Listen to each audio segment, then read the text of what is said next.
কেন্দুয়ায় স্বাস্থ্য সহকারীদের চলছে কর্মবিরতি, সেবা থেকে বঞ্চিত এলাকাবাসী। স্টাফ রিপোর্টার সাইফুল আলম দুলালের তথ্যচিত্রে দেখুন বিস্তারিত।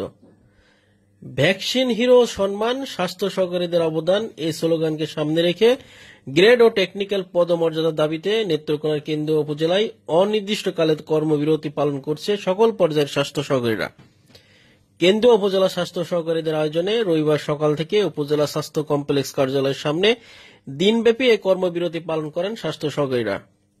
কর্মবিরতি পালনকালে বক্তব্য রাখেন স্বাস্থ্য সহকারী খন্দকার রেজাউল হক হিরণ, সাইফুল ইসলাম, আবুল কাশেম প্রমুখ। এ সময় বক্তারা বলেন, 1998 সালে দেওয়া প্রধানমন্ত্রীর ঘোষণা ও 2020 সালে স্বাস্থ্যমন্ত্রী ও স্বাস্থ্য সচিবের লিখিত প্রতিশ্রুতি বাস্তবায়ন না হয় তারা এই কর্মসূচি পালন করছে। Desk news, BMF television.